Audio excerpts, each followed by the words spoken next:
no other job that I've ever worked, which I've worked quite a few, has somebody come up to me regularly and ask, how the heck did you get this job?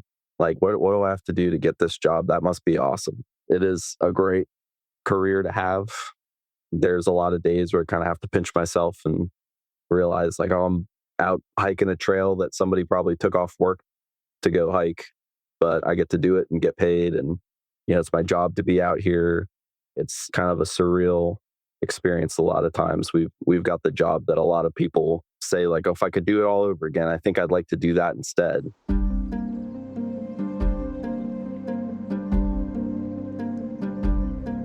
Imagine a place where stress fades, fresh air fills your lungs, and adventure awaits around every corner.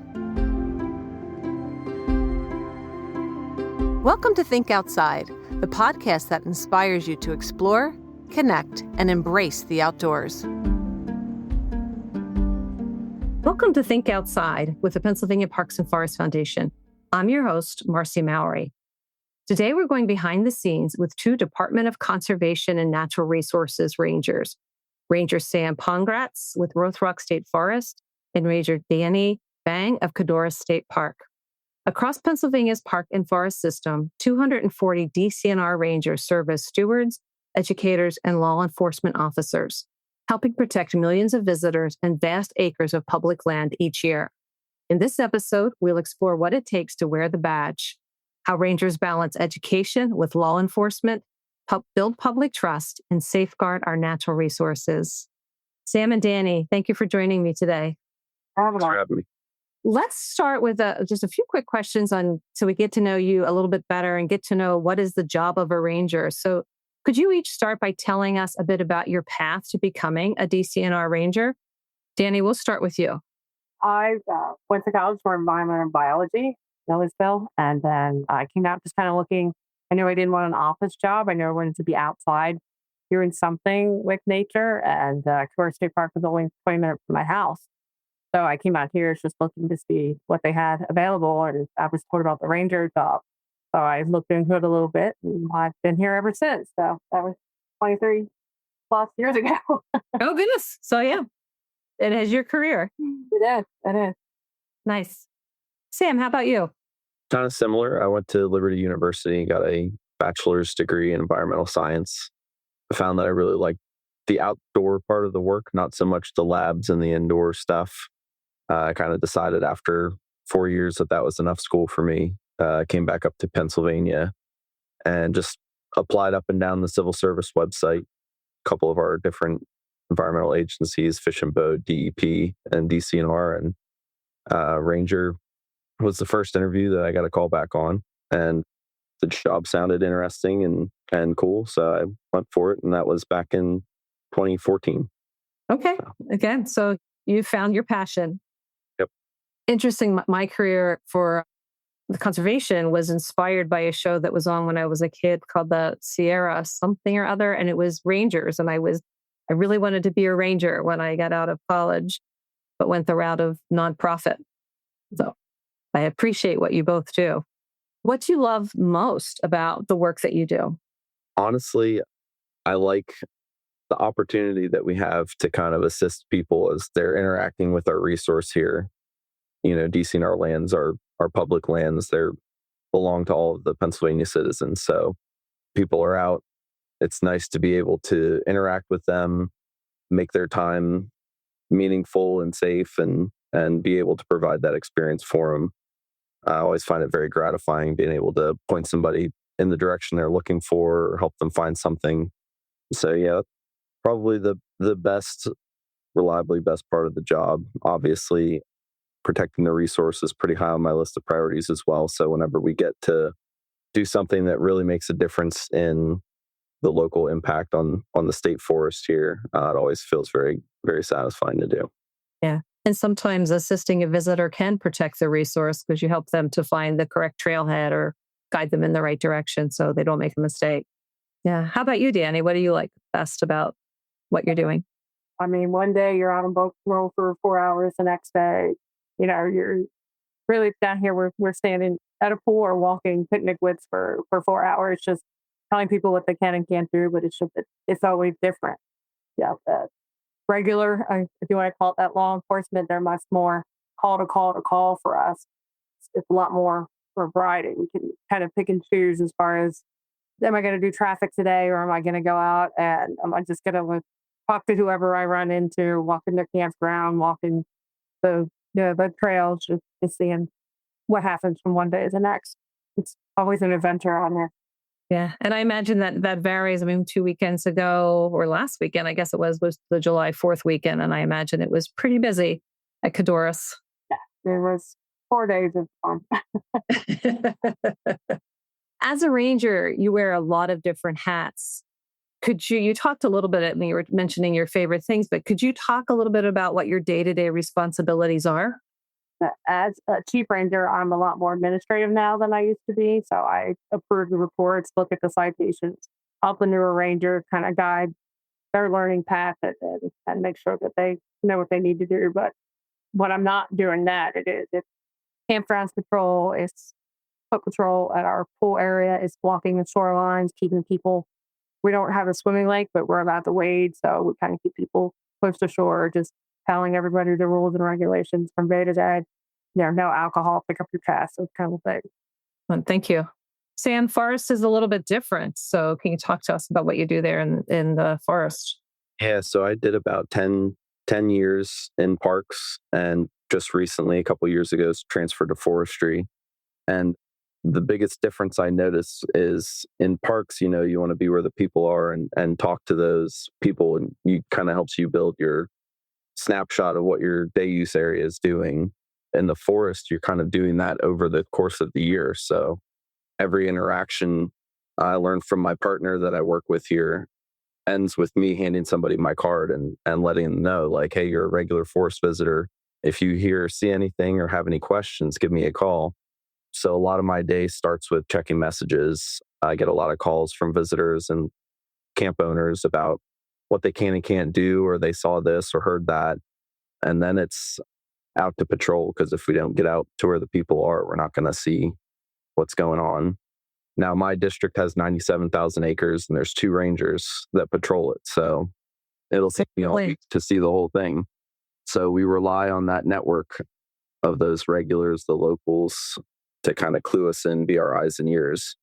But yeah, day to day, our main priority is to get out and patrol and look for things that are out of place or interact with the people that we come across. Over my time with the DCNR, I've picked up a couple administrative tasks as well, become an instructor for a couple of our different disciplines here that our rangers train in. So I do frequently have some administrative work to do here at the office as far as organizing trainings and things like that. Okay. I believe yesterday there was a big event in the district that you were. There was, we had an Ironstone 100K race. So that was from Canoe Creek State Park to Greenwood Furnace State Park. So, oh goodness. Yeah, my partner and I were out working 4 to midnight. It started in the afternoon and ran till this morning. So we were out trying to be on call, able to respond if somebody went down on a trail or something like that. So luckily everything sounds like it went pretty smooth. Nice. So no 2 days are the same. Correct. For you either. How do you balance being a public educator, public facing face with the law enforcement end of what you do? Definitely, with my time in parks, a lot of our enforcement situations were a matter of ignorance of the regulations. Like Dani said, she's going around letting people know what they can and can't do, right?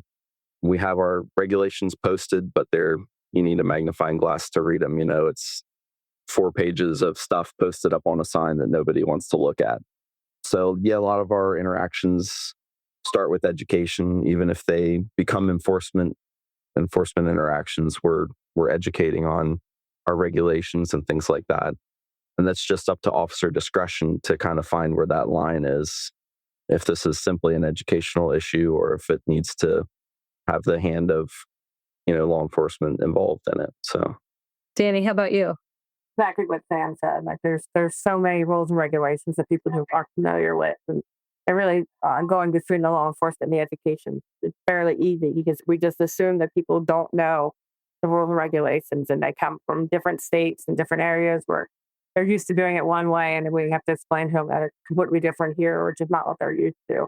So we always try and start with that, and then we have to, yeah, it'll escalate into more law enforcement, depending on what kind of feedback we're getting from them, or the attitudes that we're getting, or the seriousness of the violations that we're encountering. But yeah, it's very fluid in state parks and forests as far as how we deal with things on a day-to-day basis.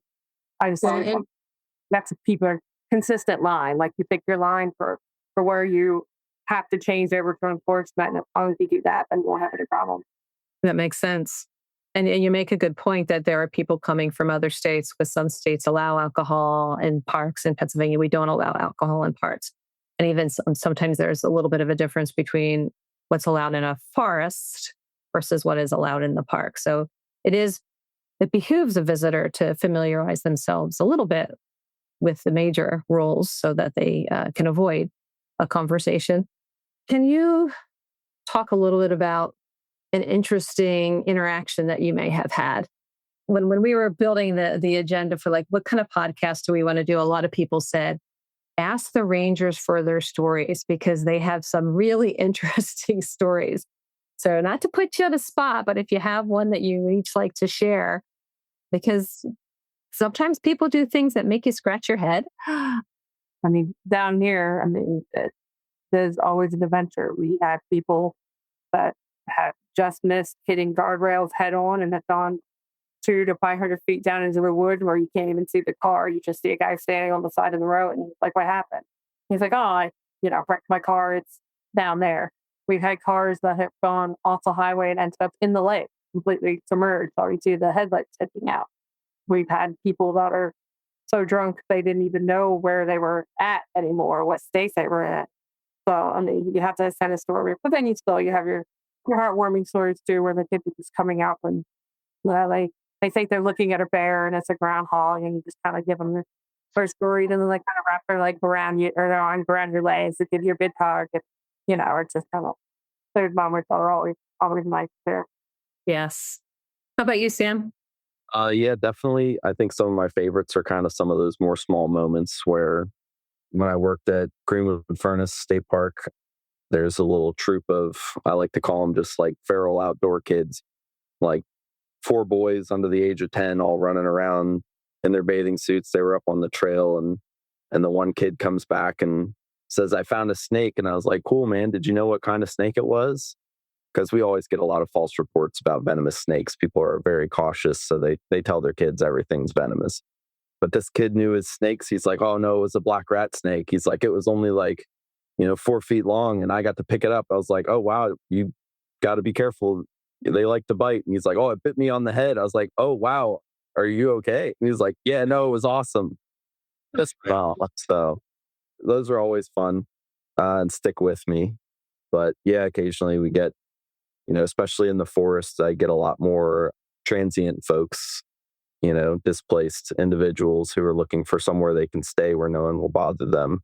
So I've had some interesting interactions, but like Dani said, some of them don't always stay PG. So I don't know how many details I'll go into with some of those, but yeah, we run into all kinds of interesting folks, that's for sure.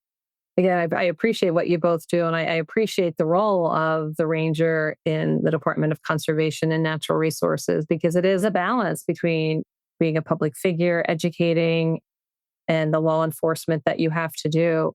But we always like to remind people that you are approachable, that just because you wear the badge doesn't mean that you can't come up and ask a question or clarify something that's on your mind, and that people should approach you when they have a question.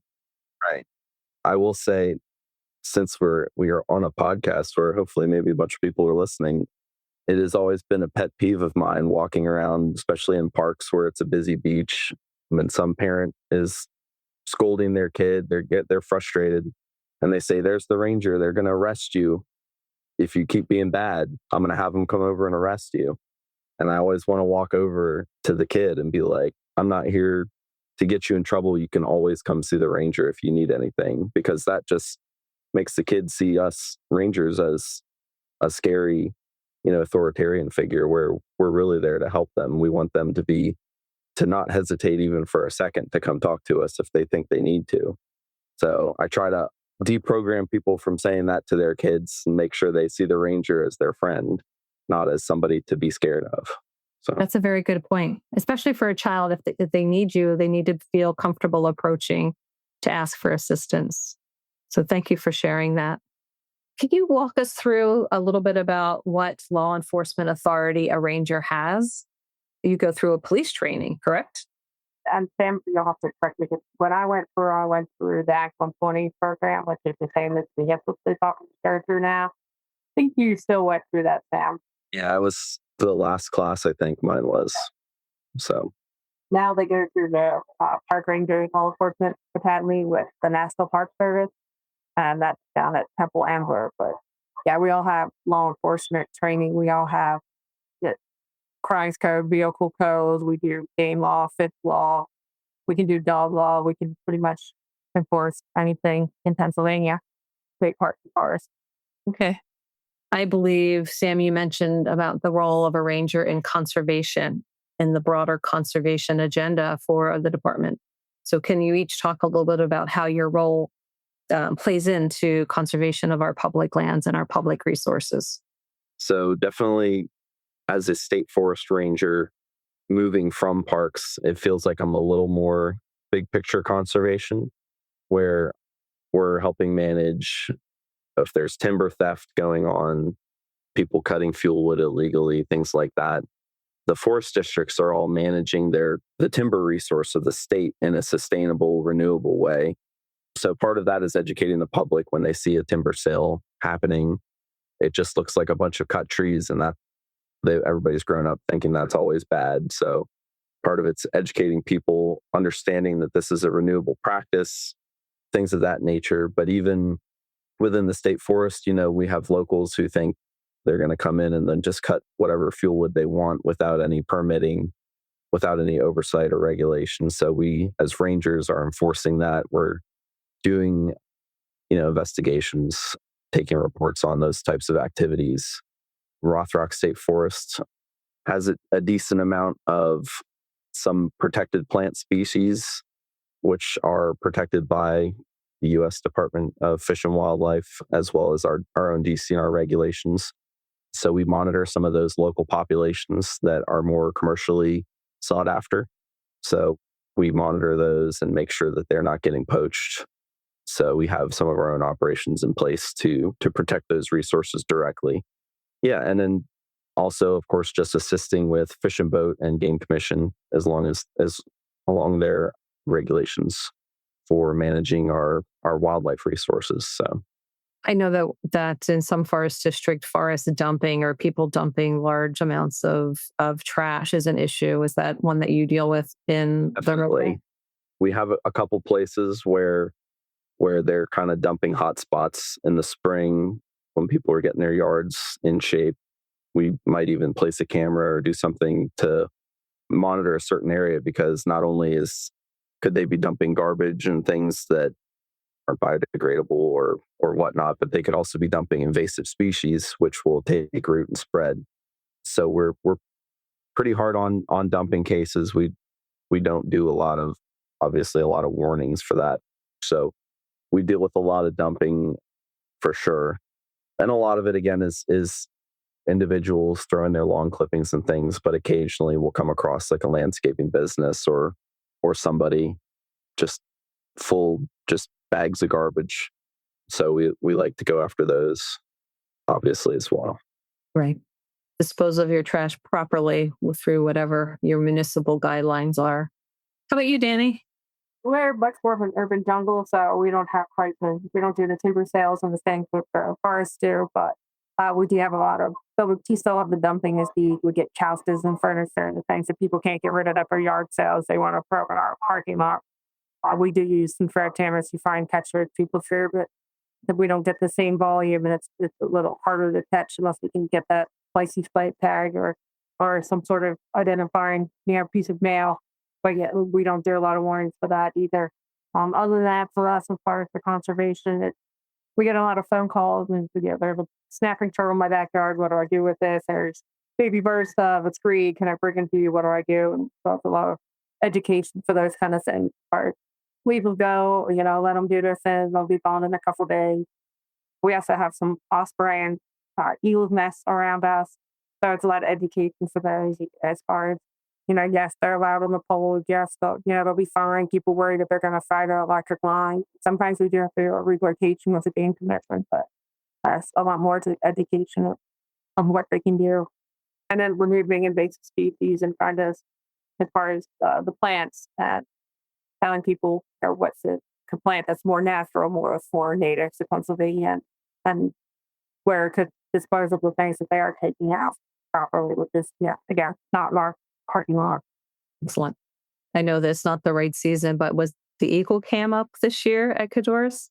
No, not this year. And we have new eagles that are trying to figure out where they're going to. Okay. And that's again a little rough. I know that it has drawn me in more than once. Watching, spying on the eagle. A lot of people just stopping in the middle of the road and getting out their cameras and they have move them along and put them in safe places. Yeah. It's so nice. I mean, for so many years we didn't see eagles, that when you see one, even though we are seeing them more regularly, it's just always, for me, it makes my day. I feel like it's a great day. I've seen an eagle. Not everybody can say that they were 2 or 3 feet away from an eagle or watching it, eat a fish or dive into the lake. But we see it almost daily. Nice. What do you feel is the most challenging aspect of being a DCNR ranger? I guess I would probably have to say it's part and parcel with the idea that we do wear a lot of hats. So our professional development, you could say, is kind of scattered a lot. So we're constantly working on maintaining working knowledge of modern case law, staying up to date on legal issues and things like that. But also, again, some of these bigger conservation issues, being aware of those. In the last 10 years, the public's opinion of law enforcement hasn't always been moving in a really good direction. There's a lot of public mistrust of law enforcement. So as law enforcement officers, we kind of have to prove ourselves to the public daily, which can be a challenge. There's definitely a lot of challenge in trying to do our job safely everywhere we go. We bring a firearm with us, right? We wear body armor. We have all those tools of the trade, but primarily they're all there to protect life. But that infers that we find ourselves in a lot of dangerous situations from time to time. So just fighting off complacency, staying vigilant, and making sure that we're fit for duty, as well trained as we can be. It's just a constant challenge of trying to stay on top of things. Yeah. So you're constantly learning. Yep. Just to absorb what is said, is I guess that public perception, whereas a lot of times we're not seen as law enforcement. So we're constantly having to prove ourselves that, yes, we are law enforcement. Yes, we do all of these jobs.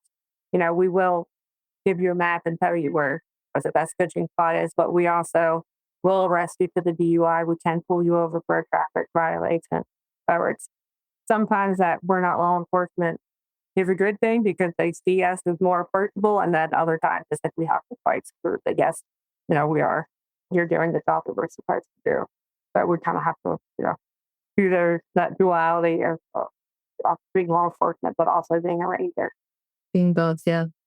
I think about search and rescue, and I imagine that both of you have been involved with that as law enforcement.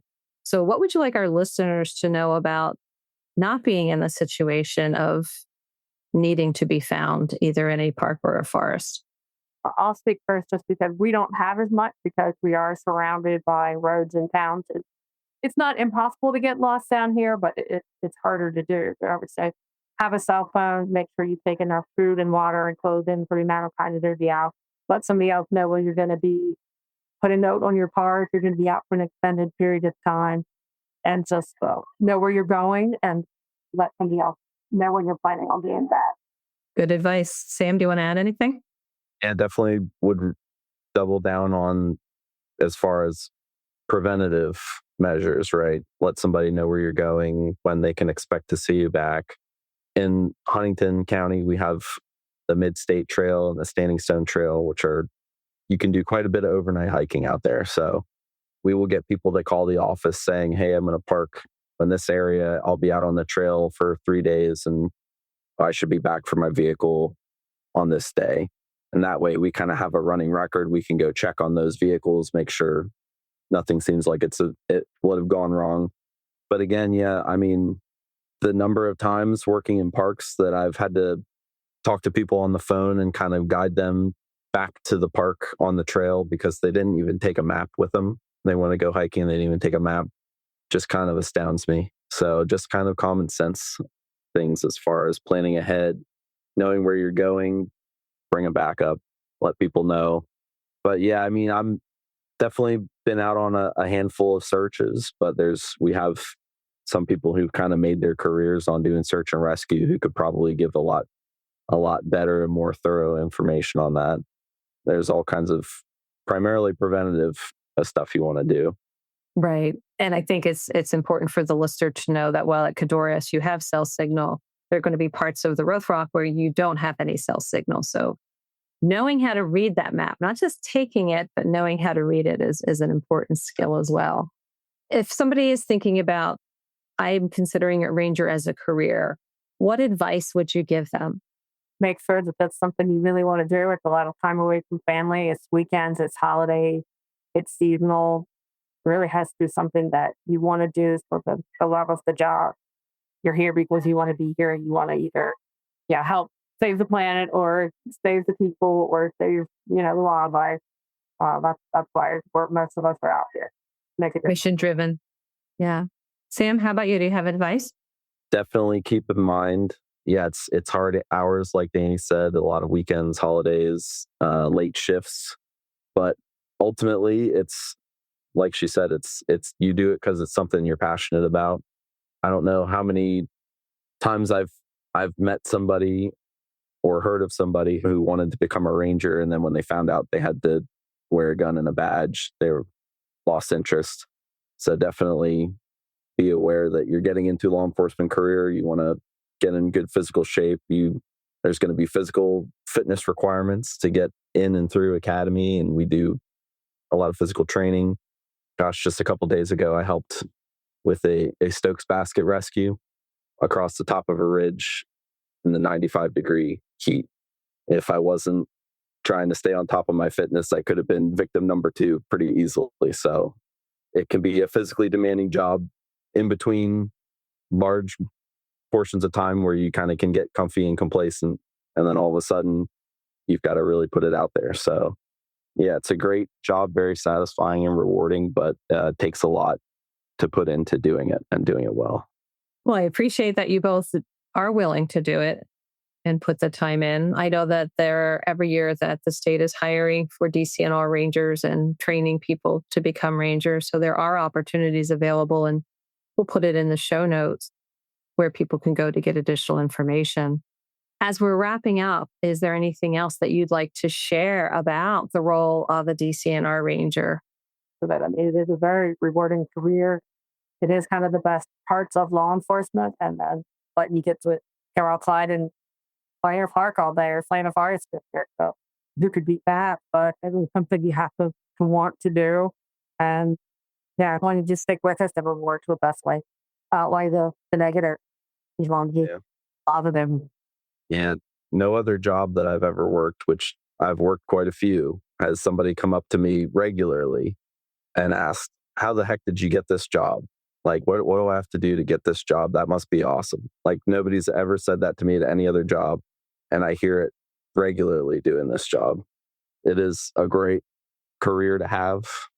There's a lot of days where I kind of have to pinch myself and realize, like, oh, I'm out hiking a trail that somebody probably took off work to go hike, but I get to do it and get paid. And, it's my job to be out here. So it's kind of a surreal experience. A lot of times we've got the job that a lot of people say, like, oh, if I could do it all over again, I think I'd like to do that instead. I've heard that so many times just in the last year.